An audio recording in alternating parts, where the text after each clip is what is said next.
Il n'y aura pas d'élection présidentielle véritable en Côte d'Ivoire tant qu'Alassane Ouattara contrôle la CEI. Tout le monde le sait. Il n'y aura pas d'élection présidentielle véritable au Cameroun tant que Paul Biya contrôle la commission électorale et les CAM. Tout le monde le sait. Alors la question est la suivante. Ces individus-là, qui braquent le Cameroun et la Côte d'Ivoire, la solution avec eux, c'est d'attendre quoi? Qu'ils volent les élections de certains opposants pour que le peuple sorte pour revendiquer les élections?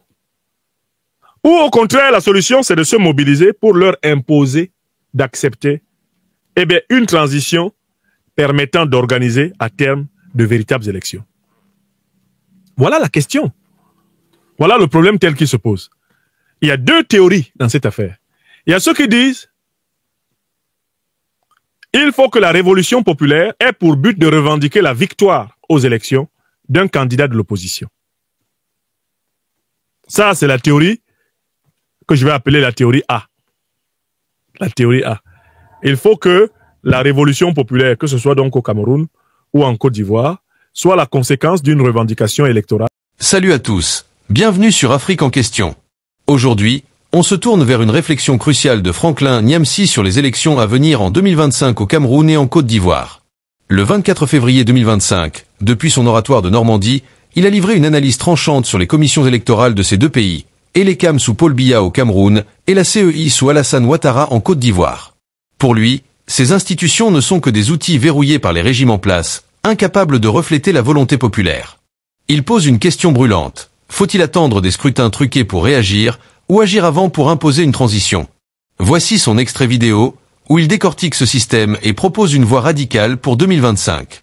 Restez jusqu'au bout, parce que votre avis sur ce qu'il avance m'intéresse vraiment, c'est du lourd. Allons-y.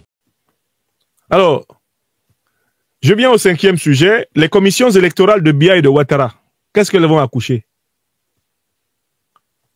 Les commissions électorales de Biya et de Ouattara au Cameroun et en Côte d'Ivoire. Mais c'est un rappel de ce que j'ai déjà démontré. Bon, mais écoutez, M. Biya a une commission électorale qui s'appelle ELECAM. M. Ouattara a une commission électorale qui s'appelle la CEI.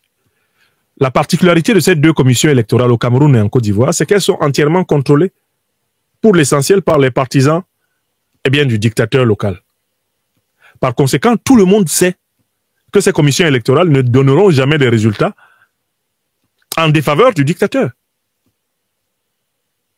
On sait en Côte d'Ivoire qu'Alassane Ouattara a déjà braqué la CEI. Parce que la composition de cette CEI-là, comme l'a dit le président Laurent Gbagbo, une CEI essentiellement faite de gens qui ont fait, ne peut pas être une CEI qui va donner un résultat en faveur de l'opposition.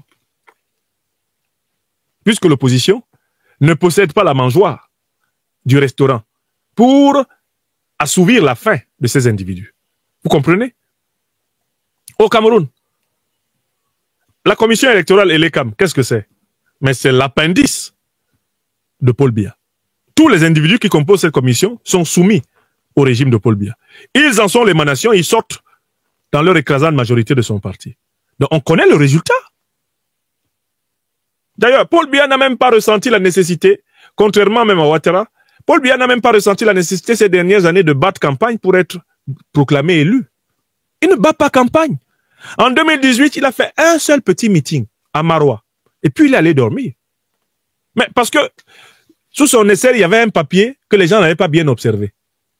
Il avait un document sous l'aisselle comme ça. Si vous regardiez très bien sous son aisselle, vous alliez voir un papier avec lequel il se promenait. Même quand il parle à quelqu'un, il a un papier là. Vous savez ce qu'il y a dans le papier là? Ben, le résultat des élections. Le satrape, il a le résultat sous l'aisselle. Pendant que vous parlez même, c'est là. De temps en temps, il vérifie.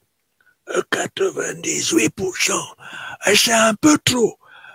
C'est à 79 ou 85 comme ça. Donc, la grande question qui se pose en cette année 2025 au peuple camerounais comme au peuple ivoirien, mais c'est comment faire qu'un régime qui nous empêche d'avoir des institutions émanant de notre choix volontaire, comment faire que ce régime-là persiste? Oui! Bon, il n'y aura pas d'élection présidentielle véritable en Côte d'Ivoire tant qu'Alassane Ouattara contrôle la rue. Tout le monde le sait. Il n'y aura pas d'élection présidentielle véritable au Cameroun tant que Paul Biya contrôle la commission électorale et les CAM. Tout le monde le sait. Alors la question est la suivante. Ces individus-là, qui braquent le Cameroun et la Côte d'Ivoire, la solution avec eux, c'est d'attendre quoi? Qu'ils volent les élections de certains opposants pour que le peuple sorte pour revendiquer les élections? Ou au contraire, la solution, c'est de se mobiliser pour leur imposer d'accepter une transition permettant d'organiser à terme de véritables élections. Voilà la question. Voilà le problème tel qu'il se pose. Il y a deux théories dans cette affaire. Il y a ceux qui disent il faut que la révolution populaire ait pour but de revendiquer la victoire aux élections d'un candidat de l'opposition. Ça, c'est la théorie que je vais appeler la théorie A. La théorie A. Il faut que la révolution populaire, que ce soit donc au Cameroun ou en Côte d'Ivoire, soit la conséquence d'une revendication électorale. Excusez-moi, je suis juste en train de changer le positionnement des machines pour leur donner de l'énergie. J'ai une machine en passe de se décharger. Je voudrais éviter qu'elle s'interrompe pendant notre exposé.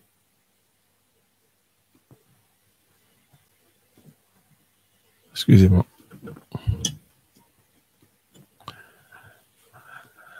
Alors, ça, c'est la théorie A. Le problème, c'est que dans cette théorie A, cela voudrait dire qu'à un moment donné, la révolution populaire aura pour but la défense du mandat présidentiel d'un individu. Or, il n'est pas certain que les peuples, que ce soit au Cameroun ou en Côte d'Ivoire, soient entièrement rassemblés aujourd'hui autour d'une seule personne, ou entièrement rassemblables autour d'une seule personne. D'où la difficulté de cette théorie. Parce que c'est une théorie qui limite en quelque sorte l'extension de la mobilisation. Puisqu'a priori, il s'agira de laisser passer la parodie électorale et puis de se mobiliser pour revendiquer la victoire de tel ou tel candidat de l'opposition qui aurait été supposé être le mieux placé et ayant battu le satrape. Au Cameroun, par exemple, c'est la théorie des partisans du professeur Maurice Kamto qui disent il va à l'élection, Paul Biya truc, on se mobilise pour revendiquer. J'ai déjà averti mes frères et sœurs du parti du président Maurice Kamto que sur cette base-là, il n'y aura que eux pour aller revendiquer la victoire du leader de leur parti. Puisque ceux qui auront été exclus de l'élection, soit comme candidats potentiels, soit comme électeurs potentiels non inclus dans la liste électorale, mais ils ne vont pas se battre avec la même ardeur que ceux qui auront intérêt à se battre pour pouvoir éventuellement récupérer le strapontin pour leur champion. Mais c'est pareil, c'est vrai en Côte d'Ivoire. Si on dit, on va laisser les élections se tenir, et puis le candidat de l'opposition le mieux placé, bon, on va se battre pour défendre sa candidature, mais il ne restera plus que les partisans de ce candidat de l'opposition-là. En Côte d'Ivoire même, par exemple, Ouattara a déjà, jusqu'ici, exclu Laurent Gbagbo, exclu Guillaume Soro, des listes électorales et donc de la candidature. Et il se prépare tranquillement, il se prépare tout aussi tranquillement à ne pas leur reconnaître, à ne pas leur reconnaître le moindre droit, précisément par rapport à l'élection. Donc, la grande question qui se pose, c'est qu'est-ce qu'on fait? Je continue à résoudre les problèmes d'énergie. La grande question qui se pose, c'est qu'est-ce qu'on fait dans ces conditions? Voilà. La grande question qui se pose, c'est qu'est-ce qu'on fait dans ces conditions? C'est qu'est-ce qu'on fait dans ces conditions? Eh bien, on est obligé de passer à la théorie B. J'appelle cela la théorie B, froidement. C'est que, au Cameroun comme en Côte d'Ivoire, les oppositions doivent se rassembler pour lutter pour une transition vers un système électoral véritable, vers un système politique véritablement inclusif, vers une véritable nouvelle république. Les oppositions doivent se grouper pour se battre dans cet objectif-là. Alors cet objectif-là a l'avantage de pouvoir être le plus large possible, de pouvoir ratisser le plus large possible dans le peuple de l'opposition, le plus large possible dans les diasporas, parce qu'il concerne la totalité des droits, à la fois ceux des électeurs et des candidats, réels et potentiels. C'est la théorie B.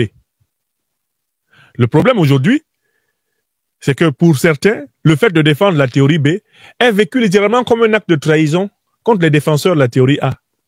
En quoi est-ce une trahison? Il s'agit d'un acte de raison. On a déjà essayé la théorie A, justement. La théorie A a été essayée en 1992 dans mon pays natal, au Cameroun. On voit ce que ça a donné. La théorie A été essayée en 2018 pour défendre la candidature, la victoire électorale du président du MRC, Maurice Kamto. On voit ce que ça a donné. Oui ou non? On a vu ce que ça a donné, oui ou non? Ça nous fait quand même déjà deux bonnes occasions de savoir que quand vous laissez passer l'élection truquée et que vous vous mobilisez essentiellement pour un candidat, dans cette affaire-là, vous accouchez d'une situation extrêmement compliquée. C'est que seuls les partisans de ce candidat vont être en première ligne. Mais on a eu la situation en 2000 en Côte d'Ivoire. Bédié est exclu de l'élection, Ouattara est exclu de l'élection, Laurent Gbagbo et Robert Gueye y vont à deux. Laurent Gbagbo bat Gueye dans les urnes et Gueye veut confisquer le pouvoir par les armes. Une partie de la gendarmerie, de l'armée, rejoint Laurent Gbagbo et contraint Gueye par la force à fuir. Laurent Gbagbo prend le pouvoir. Mais il dit, citation, « J'ai été élu dans des conditions calamiteuses ». C'est-à-dire que le vice de légitimité dont il souffrait au moment de son élection va le poursuivre et va servir de source de légitimation morale à toutes les tentatives de coup d'État qu'il va subir. Parce que les autres vont dire, de toutes les façons, moi, j'avais été exclu de l'élection de 2000, je ne peux pas te considérer comme ayant gagné cette élection, puisque de toutes les façons, je n'ai pas eu la possibilité de me mesurer à toi à cette occasion. Bon, enfin. Donc, même en Côte d'Ivoire où, par la voie de l'insurrection, après un résultat électoral contre un dictateur, un civil va exercer le pouvoir, on voit ce que ça a donné par la suite. Donc, aujourd'hui, j'insiste là-dessus, que ce soit au Cameroun ou en Côte d'Ivoire, il faut réussir à lancer les mobilisations populaires avant la soi-disant date butoir des élections. Les mobilisations populaires doivent avoir lieu avant la soi-disant date butoir des élections. Si on attend après, elles seront affaiblies par le fait que les partisans de celui qui prétendra avoir gagné dans l'opposition seront en première ligne. Et ils seront bien souvent isolés au casse-pipe. Il vaut mieux que les mobilisations commencent avant pour obtenir un véritable système électoral que d'avoir des mobilisations qui ont lieu seulement après pour défendre les avantages d'un candidat. C'est ce que je voulais dire ici. J'ai dit que je martellerai ce message autant de fois que nécessaire jusqu'à ce que, eh bien, les plus colériques commencent à réfléchir. Et que certains prennent le temps de m'écouter, de bien m'écouter et de bien réfléchir. À mon avis, au Cameroun comme en Côte d'Ivoire, les mobilisations doivent commencer avant octobre 2025. Les grandes mobilisations doivent commencer avant octobre 2025. Pour moi, la date décisive, ce n'est pas octobre 2025, que ce soit au Cameroun ou en Côte d'Ivoire. La date décisive a lieu avant. Elle a lieu avant. Elle doit avoir lieu avant et nous devons choisir et chercher à ce qu'elle ait lieu avant. Le peuple doit prendre ses responsabilités. Face à un système politique pourri, le peuple doit prendre toutes ses responsabilités afin d'obtenir une situation transitoire de nature à reconnaître sa véritable souveraineté. Voilà ce que je voulais dire. Et voilà l'analyse percutante de Franklin Nyamsi sur les commissions électorales au Cameroun et en Côte d'Ivoire. Il ne passe pas par quatre chemins. Elecam et la CEI, dirigés par les partisans de Paul Biya et Alassane Ouattara, sont pour lui des machines à truquer les élections, garantissant que ces régimes restent en place coûte que coûte. Il expose deux chemins possibles. Le premier, qu'il appelle la théorie A, laisser les élections se tenir, puis revendiquer la victoire d'un opposant, mais il doute que ça mobilise assez, vu les échecs de 1992 ou 2018 au Cameroun avec Maurice Kamto. Le second, la théorie B, qu'il défend, unir les oppositions dès maintenant pour forcer une transition avant octobre 2025, avec un système électoral vraiment inclusif. Pour Niamsi, attendre les scrutins truqués, c'est jouer le jeu des dictateurs. Il faut agir avant pour rendre le pouvoir au peuple. Moi, je trouve ça pertinent. Pourquoi courir après des élections déjà perdues d'avance? Mais ça soulève un défi énorme. Mobiliser tout un peuple. À vous de jouer maintenant. Vous êtes plutôt théorie A ou théorie B? Biya et Ouattara peuvent-ils être délogés comme ça? Ou est-ce trop ambitieux? Dites-moi tout en commentaire. Je lirai chaque réponse. Likez si ça vous a fait réfléchir. Abonnez-vous pour suivre la suite. Et on se retrouve bientôt sur Afrique en question pour d'autres analyses qui secouent.